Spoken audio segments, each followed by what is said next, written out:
Sveiki, jūs žiūrite laidą Neviešas interesas ir šiandien su mumis studijoje komunikacijos specialistas Linas Kontrimas. Labas, Linai. Labas. Pakalbėkim, koks formatas?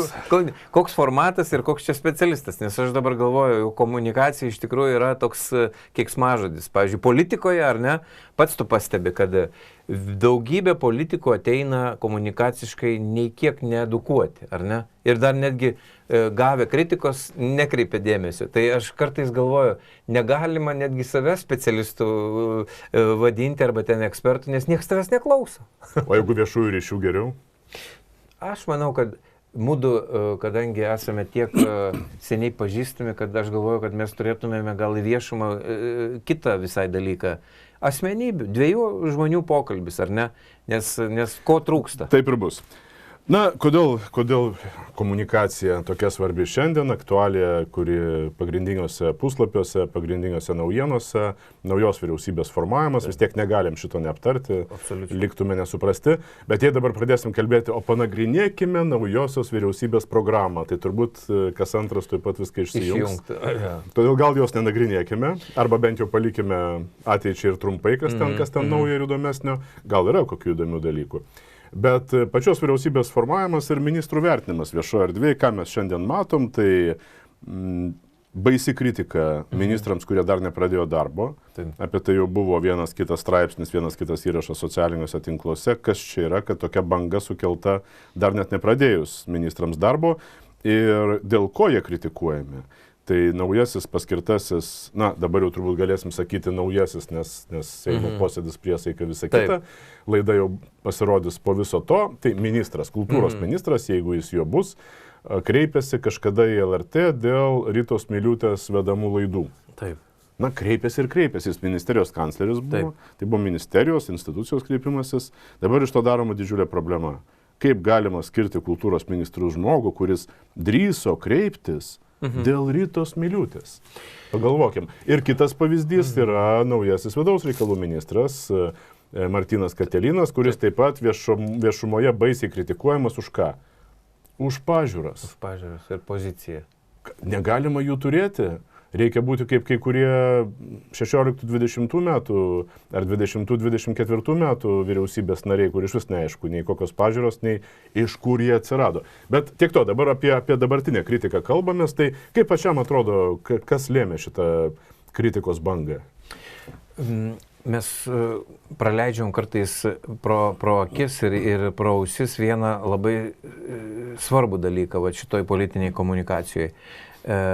Tėvynės sąjunga ir liberalų sąjūdis, šiuo atveju jų kaip satelitas, yra labai gerai pasiruošę. Ir jie iš tikrųjų puikiai valdo viešą erdvę ir kala sentenciją po sentencijos, nes kita pusė, socdemai šiuo atveju, aš kitų partijų kol kas neimu, jie apie komunikaciją iš vis, mano toks įspūdis, yra užmiršę. Ir mes turime nelygias jėgas. Užtenka, pavyzdžiui, dabartinėje opozicijai bent jau kokį nors būdvardį garsiau ištarti, eteriai pilni. Todėl, kad iš kitos pusės mes nematome ne tik kad valios ir galios atsakyti, ar ne, bet ir taip neliteratūriškai atstovėti poziciją. Taip, sakykime, kieme, jeigu tave nuolat pravardžiuoja, ar ne, tai aišku, kad yra keli variantai, bet vienas yra pats geriausias, tai yra vis dėlto apsiginti, ar ne? Nukentėsi, nenukentėsi, bet aš atsimenu savo istorijoje tą turėjau, kadangi akinius nešiojau, tai mane ten visai bandė pravardžiuoti ir pamenu turėjau tokį atvejį, kai vyresnis vaikinas vis iš manęs tyčiodavosi. Ir aš kažkaip iš pradžių, nes šiaip nekreipdavau dėmesio, bet vieną dieną kažkaip užkniso ir aš atsikėliau nuo suoliuko ir spyriau jam į koją. Ir ten tarp to jo komandos tai buvo šokas. Kaip? Aš buvau labai žemų. Nepataikiai tarp kojų? Nebuvau tokio ūgio. Bet tą mes matom dabar viešoj komunikacijoje, kad mes turime iš tikrųjų labai stiprią. Ir čia yra iš vienos pusės gerai, nes turėti pagaliau, pavyzdžiui, sąlyginai dešiniai, tai nėra dešinioji partija kol kas, bet Tėvynės sąjunga, kuri yra stipriai susistygavusi ir labai gerai tiesiog akupunktūriškai kerta oponentams į skaudžias vietas, tai gerai, bet kad mes neturime kitojo. Ir tavo klausimas iš tikrųjų yra ne tiek apie tuos asmenys, kurie ateina, o kiek apie socdemus kaip partiją, kuri niekaip nesugeba pakilti iš to lūzerio soliuko. Lūzerio pirmiausia todėl, kad nesugeba artikuliuotai kalbėti, kovoti viešoje erdvėje tuos informacinius karus. Apginti saviškius. O kitos partijos dabartinės valdžios, valdančiosios koalicijos sugeba tai daryti, ar visi nesugeba? Aš sakyčiau, kad demokratai, aišku, jie dabar mažiau gal gauna to pipiro dozės, bet jie rodo požymį, kad jie gintųsi, ar ne? Ir, pavyzdžiui, jeigu būtų kažkokia ataka prieš jų ministrus, tai šita partija gintųsi. Bent jau požymį aš tokį matau. Jeigu jie šitą nepadarytų, manau, kad juos suės. Tada... O kas ten tie, kurie moka gintis? Nes man atrodo, kad po Sauliaus Skvernelio pasitraukimo niekas ten nebėra. Aštrūs kalbėtojai kaip ir Nemuno aušroje. Jei atimsim iš jų Žemaitaitį, tai kas ten bus tie, kurie moka įtikinamai kalbėti, artikuliuoti, kovoti žodžiais? Tikrai taip. Ir čia yra jų problema. Kažkada net apie visas tas partijas, kurios ateidavo ir į netikėtai laimėjusios, ar ne? Mes juk visada sakydavom, mokykitės, kad būtų komanda. Ne vienas žmogus, kitu atveju jūs išlaužys. Bet grįžtam prie klausimo apie tos demokratus. Aš sakyčiau, visi trys ministrai, kurie yra dabar paskirti, jie moka ir gali kalbėti. Ir gali apginti save ir partiją. Sakyčiau, mažiausiai konfliktiškas, jeigu taip atsitiktų, yra Kukuraitis. Jisai toks delikatus žmogus yra. Bet, pavyzdžiui, kai jis buvo tą trumpą laikotarpį opozicijoje, tai jo pasisakymai buvo korektiški, bet kieti, tokie teisingi. Neižžeidus kitiems. Tai vat, jeigu jis išlaikytų šitą liniją ir tokią dvasę, tai būtų gera komunikacija.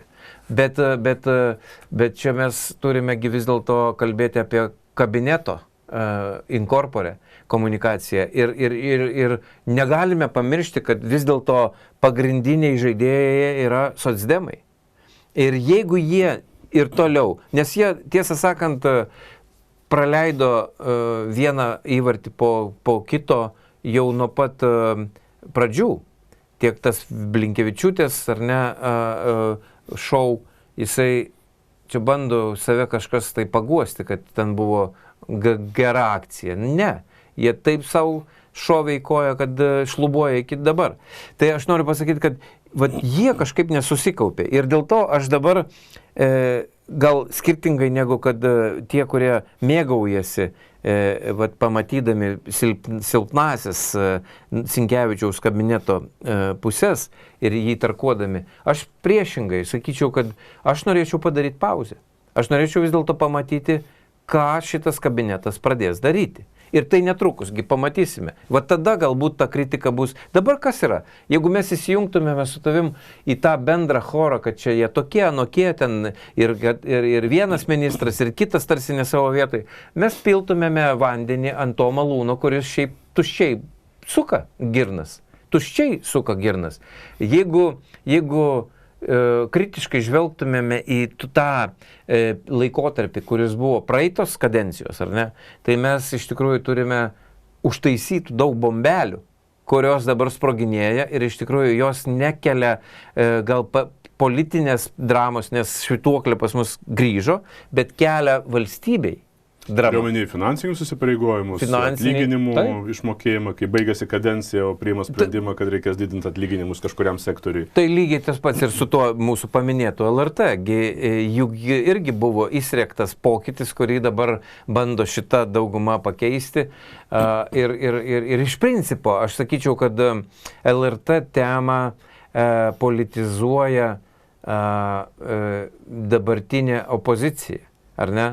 Nes Aš, pavyzdžiui, irgi esu prieš, kad politikai kištusi, bet mes turime neužmiršti vieną dalyką, kad LRT vis dėlto yra, biudžeto finansuojama ir turi atlikti tam tikras funkcijas. Dėl ko aš taip drąsiai šneku? Dėl to, kad aš kažkada tai trumpai dirbau kultūros ministerijoje ir kaip tik buvau sugalvojęs, kaip mūsų valstybė turi imtis kontrpropagandos ir propagandos, kariaujant su aplinkiniais slavų kraštais. Artimiausiai. Tai LRT tame mano mąstyme buvo vienas iš svarbiausių įrankių. Ir sakyti, kad mes negalime ir neturime teisės sugalvoti užduočių, irgi yra nesąmonė. Čia yra painiojami dalykai. Blogai yra tai, kad ateina į valdžią politikai, kurie nesupranta, kas yra žurnalistika, nepriklausoma žurnalistika ir kas yra valstybinis transliuotojas, nacionalinis transliuotojas, kuris turi daryti tam tikrą darbą, ar ne? Tai vat, čia mes dėl to stringame. Tai gerai, Linai, pradėjai dabar šitą temą, ne tik politikai, vyriausybė, partijos, bet ir žiniasklaida, kuri, žinoma, vaidina svarbų vaidmenį ir kuo toliau, tuo, sakyčiau, labiau tas vaidmuo tampa politinis. Taip. Neseniai buvo Lauro Bielinio knyga apie tai paskelbta prieš porą metų, kur kaip tik pabrėžiamas vienas iš labiausiai akcentuojamų dalykų, kad žiniasklaida vis labiau ir labiau įsitraukia į politiką. Taip. Žiniasklaida vis labiau tampa politinių žaidimų, galios žaidimų dalyvė. Taip. Ir Lietuvoje turbūt mes tą matome. Anksčiau, prieš kokį ketvirtį amžiaus, atsimenu, buvo labai daug diskusijų apie tai, kokia turėtų būti žiniasklaida. Ar kaip Amerikoje, kur iš karto deklaruoja, ar mes su demokratais ar su respublikonais, ir tada visiems aišku. Ar tokia europinė tradicija, o mūsų tradicija buvo europinė, kur visi stengiasi būti kažkur tai neutralūs politiškai, nešališki ir niekas neprisipažįsta, kad labiau patinka tie ar anie. Išskyrus Lietuvos aidą. Išskyrus Lietuvos aidą, ko gero. Bet irgi tik tai iki tam tikro laiko, ar ne? Taip. Bet vėliau mes, ką mes matom dabar, tai vėlgi niekas neprisipažįsta, bet visi turi savo prioritetus. Tai tas pats LRT, dabar sakyti, kad yra politiškai neutralus, tai turbūt daugam sukeltų tiesiog juoką, nes visiškai akivaizdžiai matome, kad kaip tik nuo tų laikų, apie kuriuos, ką tu dabar kalbi, kad reikėtų valstybė turėtų kontroliuoti, nes paprastai kalbant duoda mokesčių mokėtojų pinigus LRT išlaikyti. Bet tos kontrolės LRT kontrolės neturinio būtent, o kas buvo po 16 metų padaryta. Buvo įsteigta komisija, kuri turėjo įvertinti LRT administracinį ir finansinį darbą, administracinį ir finansinę veiklą. Į turinį niekas nesikišo. LRT reagavo labai agresyviai, kad čia kišamasi į žodžio laisvę, ribojama žodžio laisvė jau tada. Nors niekas žodžio laisvės neriboja. Mėginta buvo išsiaiškinti, ar gerai panaudojami pinigai, ar gerai vykdoma vadyba. Komisijos tikslas buvo toks, jį viešai tai deklaravo dokumentuose. Taip. Bet vėliau, kadangi Konstituciniam teismui reikėjo priimti tokį sprendimą, kokį jiems reikėjo tada priimti, čia yra paradoksas. Skundė, tai Konstitucinis teismas sugebėjo kažkokiu būdu rasti Konstitucijoje, kad toks tyrimas administracinės finansinės veiklos prieštarauja Konstitucijos 25 straipsniui dėl žodžio laisvės. Kas buvo pirmininkas? Puikusis Dainius Žalimas. Taip. Ir nuostabusis. Aš taip pasakyčiau, kad Konstitucinis teismas nuo tų dvasių laikų yra save sukompromitavęs. Aš iš viso nesuprantu jo tos institucijos reikalo Lietuvoje jau, nepaisant to, kad gali skambėti tai truputį kaip ir agresyviai, ar ne, bet aš laikausi šitos pozicijos, kad Konstitucinis teismas šiandien yra perteklinė vieta, kuri yra politizuota jau. Ir to nematyti lygiai tas pats kaip su LRT, kai mes kalbame. Bet lygiai taip pat su LRT aš manau, kad yra neteisūs tie, kurie nemato ir kitos pusės. Pavyzdžiui, Monikos Garbačiauskaitės atėjimas į LRT iš tikrųjų kokybiškai pakeitė šitą televiziją. Iš tos visiškai provincialios, ar ne, jinai daug ką padarė, kas yra, žiūri, ne tik tai žiūrėtina, bet ir verta dėmesio. Bet aš kalbu apie visą struktūrą ir apie programas ir radijo klausomumą, ar ne? Bet kur, ką mūdu dabar, prie ko grįžtame, tai yra ta politizavimo tema. Ir su šita ji pati stringa, LRT stringa ir visi, kas į šitą lauką ateina. Nes vat, vėlgi, čia net nereikia žiniasklaidos monitoringo daryti. Yra labai paprasta pasižiūrėti politinės laidas ir mes tą darom beje universitete su studentais. Tiesiog paėmė vieną portalą, kitą portalą, trečią arba vieną televiziją, antrą ir trečią ir pasižiūri naujienų srautus, ar ne? Tai, aš nežinau, ar čia liūdna ar neliūdna, bet turiu konstatuoti, bet čia yra, aš duomenimis nesidalinsiu, nes tai nėra galbūt imties tokios, bet tiesiog, vat štai kokia yra reakcija žmonių, kurie paanalizuoja, kad angažuočiausia vis dėlto pasirodo yra mūsų LRT. Ir negaliu negrįžti prie tos istorijos, kaip viskas vyko po komisijos. Prisiminkim, tada valdančioji partija buvo valstiečiai, bet Seime jie realiai nebeturėjo daugumos. Ir kas juokingiausia, ir tai turbūt vienintelis toks atvejis ne tik Lietuvos, bet ir daugelio Europos valstybių istorijoje, turbūt, kuriozas kažkoks. Tai, kai Seimo pirmininkas, tai natūraliai daugumos išrenkamas Seimo pirmininkas, perbėgo į mažumos pusę, bet liko Seimo pirmininku. Ponas Pranckietis. Tai fenomenas kažkoks buvo. Ir tais nuostabiais Pranckiečio laikais Seimas realiai balsuodavo ne taip, kaip reikėdavo valdančiai daugumai. Ir lemdavo opoziciją. Tai LRT atžvilgiu taip pat tada lėmė opoziciją. Tėvynės sąjunga, liberalų sąjūdis, jie priėmė tas pataisas, kurios buvo naudingos tuometei LRT administracijai. Na ir ką mes turime? Mes turime...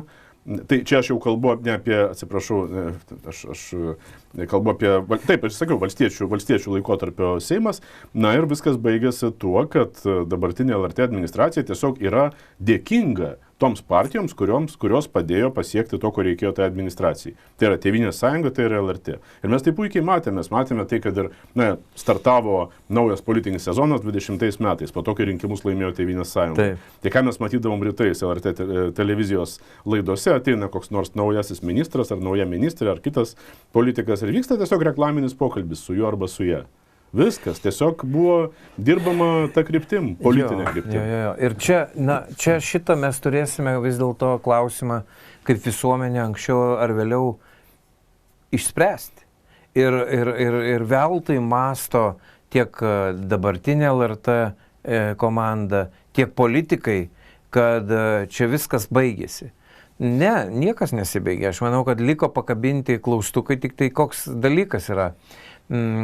Jeigu švytuoklė lems, kad kitas politinis sezonas, ar ne, ir grįž, sakykime, Tėvynės sąjunga, tai mes turėsime savotišką urbanizaciją, kuri čia mes visi jos bijom, ar ne, čia Žemaitaičio mes bijome, bet iš tikrųjų tylioji urbanizacija jau yra seniai įvykusi.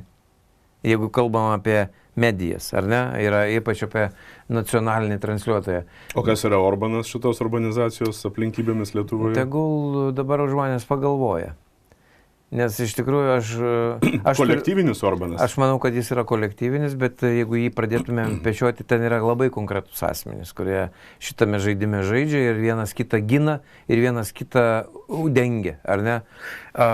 Kodėl jie tai daro, aš nelabai suprantu, nes iš principo, dar kartą sakau, aš esu labai pozityvus Monikos Garbačiauskaitės atžvilgiu.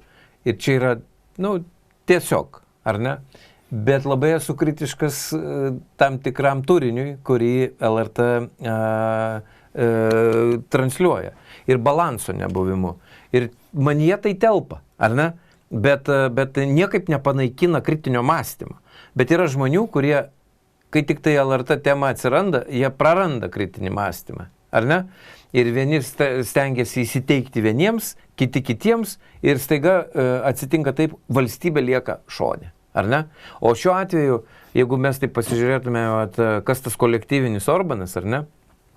Tai, jo atstovų yra ir dabartinėje opozicijoje, kurie sėkmingai toliau tą darbą, kuris nieko su demokratija neturi, daro. Ir mes tai stebime. Tėvynės sąjunga, liberalų sąjūdis, taip? Taip. O kodėl, sakai, neturi nieko bendra su demokratija? Kokį tą darbą? Aš turiu galvoj, dabar, kai mes ką tik tai baigėme tą laisvo žodžio, ar ne, kovą, ar ne? Tai ką turi bendro su demokratija visas šitas judėjimas, ar ne? Jeigu pagalvotumėme. Ir ką turi bendro su iš tikrųjų žurnalisto laisvė ir teisė kurti ir transliuoti nepriklausomą turinį.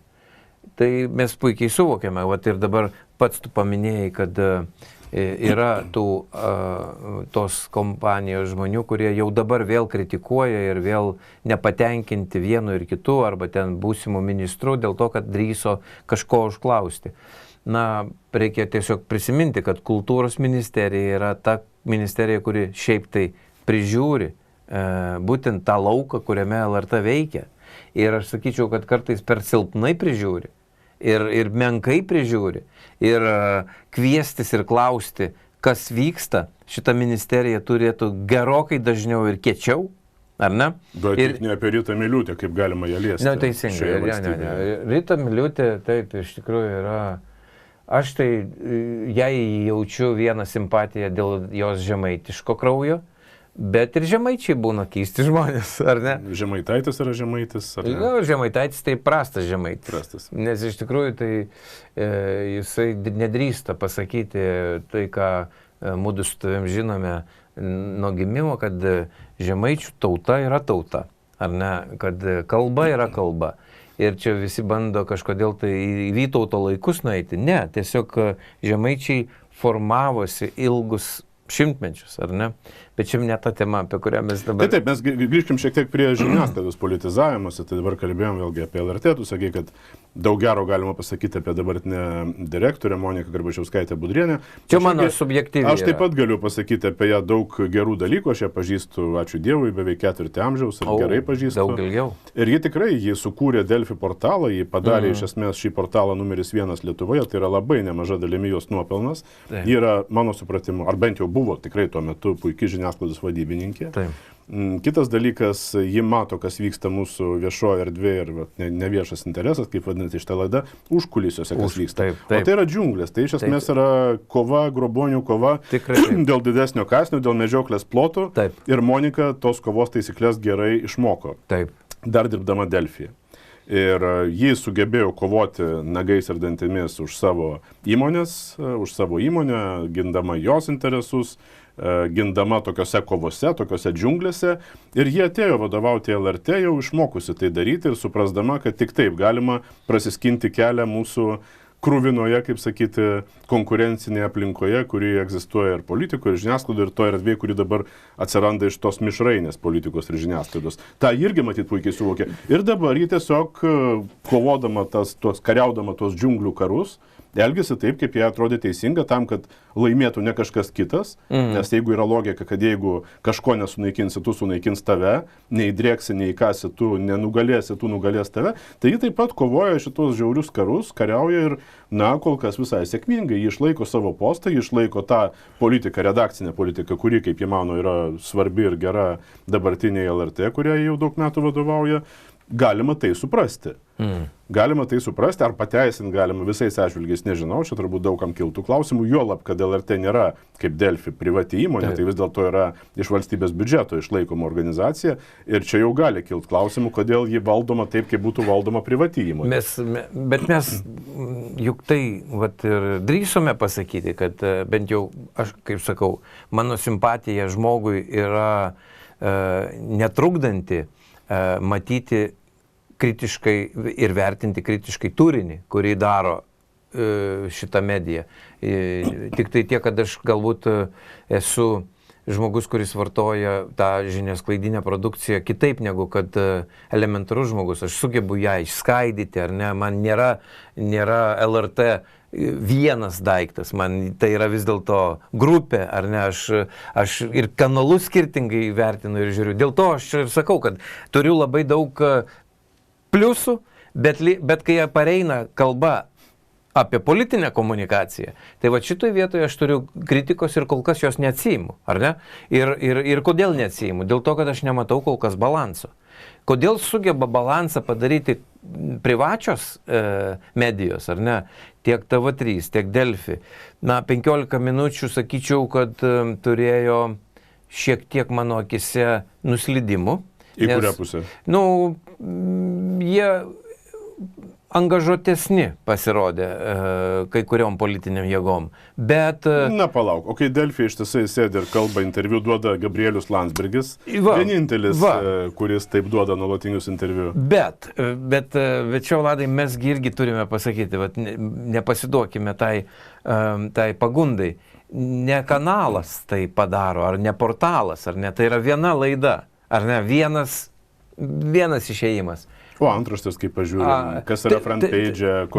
Bet ir kinta. Ir dėl to ir sakau, aš tą sakinį, man 15 minučių buvo, ar ne, bet paskui jie pradėjo irgi balansuoti. Ir ypatingai BNS, ar ne, kadangi tai irgi viena grupė, tai jie kažkaip tai vėl grįžo į tą subalansuotą požiūrį. Tai aš prie ko vedu? Tai jeigu tai gali padaryti privatus ar ne medijų kanalai, tai LRT tą turėtų padaryti beveik lengvai. Beveik lengvai, nes LRT, pavyzdžiui, tuos politinius pasikalbėjimus ir laidas, juk eina žmonės noriai. Ar ne? Nėra taip, kad sunku prisišaukti, ar ne? Arba ten nerasime. Tai balansą surasti yra labai paprasta. Bet mes matėme laidų, kur, akivaizdu, pavyzdžiui... Vienoje pusėje laidos vedėjas ir 2-3 pašnekovai, jau kitoje pusėje vienas pašnekovas. Vienas pašnekovas. Tai mes tą matėme ir tai nėra gerai. Čia vėlgi, dramblio kambarį nematyti irgi yra klaida. Tai aš sakyčiau, kad ką LRT vadovybė turėtų iš tikrųjų drįsti padaryti, tai apgynusi savo teritoriją, ar ne, jie turi vis dėlto kritiškai pasižiūrėti į tai, ką jie transliuoja. Nes susigrąžinti tam tikrą pasitikėjimą ir balansą jie gali, ar ne, bet yra blogiau tai, kad yra kai kurie žmonės, kurie ten arba asocijuojama yra su LRT, kurie niekaip nedemonstruoja kritinio mąstymo, o kaip tik labai angažuota ir labai netgi pikta, ir sakyčiau netgi brutaliai pikta požiūrį į kitaip mąstančių žmonės. Ir ką dabar čia padarysime? Bet kaip tu pakeisi šitą tendenciją, nepakeitęs vadovybės, kuri tą tendenciją įtvirtino? Neįmanoma turbūt tikėtis iš tos pačios administracijos, kad ji elgsis visiškai kitaip, nei elgėsi iki šiol. Galima taip sakyti, bet aš šitoj vietoj vėlgi sakyčiau, kad dabartinė vadovybė puikiai, tu pats įvardiniai, puikiai suvokė politinę konjunktūrą ir galios žaidimus. Tai ne vadovybė, čia Monikos yra pirmiausia savybė, ten dėl vadovybės aš turėčiau daug abejonių, kas pavaduotojas jos Oganauskas, ar ten šitų valdybų, nebeatsimenu, kaip ten vadinasi, vadovai, vargu bau, ten žmonės, kurie tiesiog vykdo valią. Taip, ir stiprią valią, ar ne? Nes, tikrai stiprią. Turime situaciją, bet aš sakyčiau taip, kad jeigu... Departamentas, prašau, ne valdybų. Supainiu, matai, kaip man iš pasąmonės su valstybės saugumo departamentu supainiu, ten valdybos. Matai, kas tau, kaip sakant, taip, kažkas yra visą informaciją. Su Freudu reikia. Taip. Su Freudu. Bet iš tikrųjų, komanda tai formuoja vienas žmogus, iš esmės tai yra vienasmenis valdymas. Ir tai jau buvo iki Monikos, tai buvo dar pono Siaustevičiaus laikais. LRT visada buvo, šitas politinis žaislas. Taryba buvo galinga. Tikrai taryba turėjo balsą. Prisiminkim, kokie žmonės būdavo taryboje. Galima juos vertinti, jų pažiūras galima įvairiai vertinti, bet jie tikrai buvo autoritetai. Intelektualiniai autoritetai. Ir ne tik. O dabar visokių yra ir tai, kas vadinama visuomeninėmis organizacijomis, kai ten siunčia žmonės, kurie tose visuomeninės organizacijos irgi, kaip sakytų Dalia Grybauskaitė, jos kariauja savo mažuosius karus viduje. Ir dabar prieš Taselį laimėjo savo mažąjį karą Monikos Garbačiauskaitės brolis Garbačiauskas, kuris Taselį pašalino, kurio iniciatyva ten savo žmogų susirado. Galbūt valio, bet ar tas visuomenininkų ta tokia įtaka, tai yra ką? Ji yra neutrali politiškai? Ne, nėra. Nėra. Bet mes grįžkime prie to, ką vis dėlto pradėjome kalbėti ir iš tikrųjų dabartinės naujos vyriausybės atėjimas ką rodo, kad šita vyriausybė ateina į tokią aplinką, kurioje komunikacinės galios yra labai iškrypusios, ar ne? Ir visuomenė nuo to kenčia. Ir mes, tiesą sakant, galbūt dirbdami šitoj teritorijoje tą kančią jaučiame gerokai stipriau, gal dauguma žmonių savo kol kas šito neįvardyje, bet iš tikrųjų kas yra? Kad mes turime situaciją, kada viešas diskursas arba vieši pokalbiai apie tai, kas yra valstybėje gerai, blogai, yra praktiškai numelioruoti, ar ne? Mes turime situaciją, kada yra keli chorai, ar ne? Ir tie chorai gieda iš natų, į kurias pakiša kažkas tai. Tai vat šitą turim situaciją ir tai vat nieko bendro neturi su laisvė, ar ne? Ir vat tokioj situacijoje tiek tas LRT vat laviravimas, jisai tampa labai pateisinamas, dėl to, kad tu turi prisišlieti prie kažkokio choro, ar ne? Kuris tau padės išlikti. Tai mes tą matome. Atrodo, kad choras yra vienas. Iš principo vienas. Jis yra vienas. Ir vat vėlgi... Tų tikrųjų, kaip sakė Darius Kuolys, tai šviesos kariai. Šviesos kariai. Bet Vladai, juk tai yra šiaip tragiška.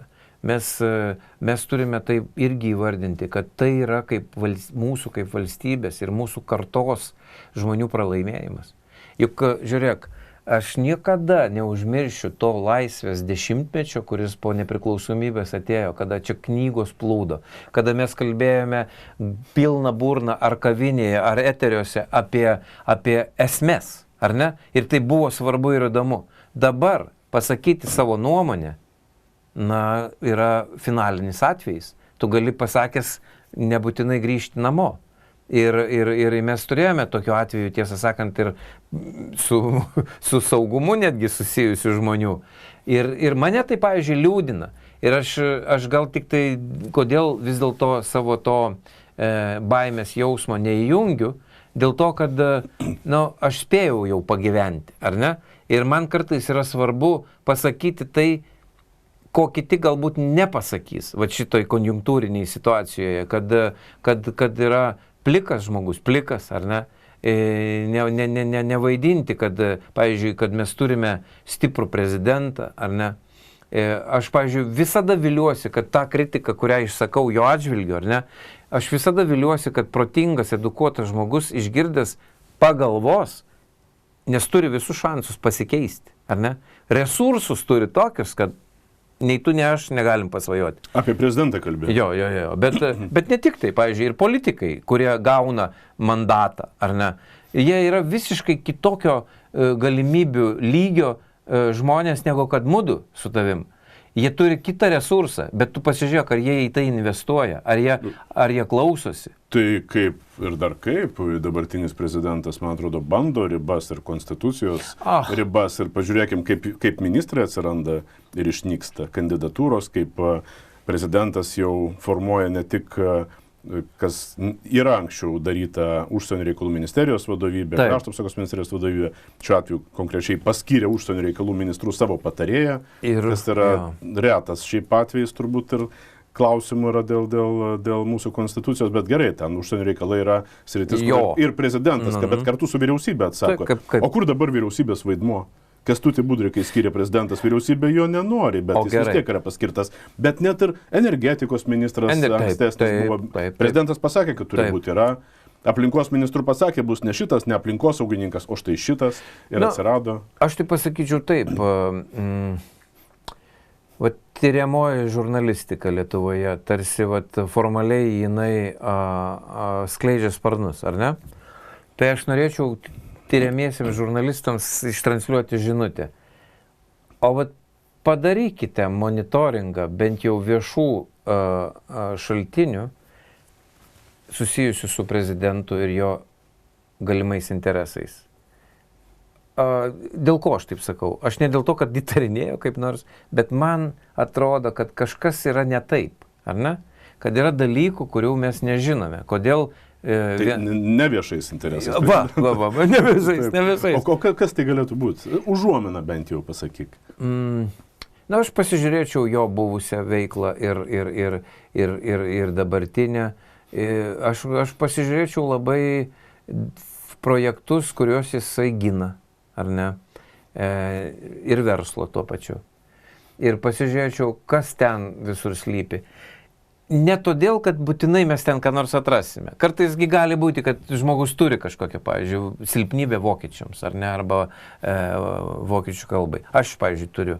Man vokiečių kalba yra gražiausia užsienio kalba, dėl to, kad tai yra mano pirma neprievartinė užsienio kalba, kurią aš pradėjau mokytis. Bet aš tiesiog norėčiau, kad mes adekvatus būtumėme. Ir kai mes pradedame kalbėti apie postus, kurie turi moralinę daugiau galę, bent jau taip turėtų, kad vis dėlto kitais rinkimais mes žiūrėtumėme ne į laikinus veikėjus, o iš tikrųjų į moralinę sistemą arba kažkokią tai labai aiškiai vertybinę konstrukciją atnešančių žmonės. Ir juos rinktumėme. Bet dabar mes po Adamkaus pirmojo, ar ne, ir po Pakso, beje, kad ir kaip ten dabar visi krūpčiot pradėtų, bet Paksas laimėjo rinkimus su labai aiškia vertybinė programa. Tik tai per anksti ją išsižiojo papasakoti. Nes tai buvo programa, kuri būtų nuskalpavusi labai daugelį sričių, kurios šiandien veši. Ir jos veši mūsų sąskaitą, bet ne mūsų naudai. Ar ne? Tai vėlgi, čia subjektyvus mano požiūris. Aš įsivaizduoju, kad atsiras žmonių, kurie mane tuoj pat suės su visais batais, kaip aš drįstu čia Paksą ginti, ar ne? Bet aš noriu pasakyti, kad pirmasis Adamkus ir Paksas dar buvo tos trajektorijos veikėjai, kurioje Lietuva kaip judrus geopolitinis žaidėjas buvo temoje, ar ne, taip sakant. Vėliau, ką mes turime? Mes turime du prezidentus, kurie Lietuvos nei užsienio, nei vidaus politikoje neturi ašies, o turi tik tai kažkokius grupinius reikalus. Tai, aš su didžiausia nostalgija prisimenu tuos atvejus, kada Adamkus su centrinės ir rytų Europos lyderiais formavo galimai netgi stiprią Europos politiką.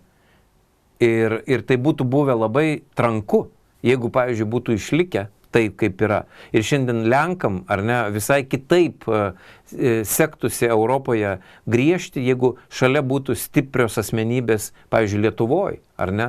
Na, aišku, norėtųsi ir Latvija, ir Estija. O mūsų asmenybė neatrodo stipri, taip? Aš jau ir taip į jį labai kritiškai žiūriu, bet aš sakyčiau taip, mums nepasisekė. Tiesiog paprastai aš pasakysiu. Jam pasisekė, jis labai įeis į savo paties istoriją, bet mums nepasisekė. Ir tai, kad jisai, atsimenu, Santaroje šviesoje buvau tuo metu, kai tik tai išrinktas jis buvo ir kai jisai viešai pažadėjo, kad bus, kaip sakant, į Adamkų orientuotas, ar ne? Aš iš tikrųjų juo patikėjau. Todėl, kad ir šiandien manau, kad jis yra apsiskaitęs ir pakankamai intelekto turintis žmogus. Bet tik tai koks yra reikalas? Ir va čia grįžtume prie tos politinės komunikacijos. Kodėl į politiką ir ateinantys žmonės, ir politikai tapę žmonės nesuvokia, kad reikia dirbti su savim? Bet kai Gitanas Nausėda laimėjo rinkimus, jau baigdamas laidą, aš trumpai papasakosiu, mes su Aušra Maldeikienė sėdėjom kažkada restorane, vakarieniavom ir Aušra labai nebuvo patenkinta, kad štai toks žmogus laimėjo prezidento rinkimus. Ir jis sako, Vladai, jis net neskaito knygų. Aš sakau, Aušra, iš kur tu žinai, skaito, neskaito. Aš tau sakau, neskaito jis knygų, pasakė Aušra Maldeikienė. Ir aš įtariu, galbūt, sako, jis jas kolekcionuoja. Na, bet gerai, tai yra prielaidos, mes mūsų šią laidą baigiame. Ačiū, Linai, kad ją atėjai. Kitoje laidoje mes kalbėsime su Žemės ūkio ministru ir ne apie žemės ūkį.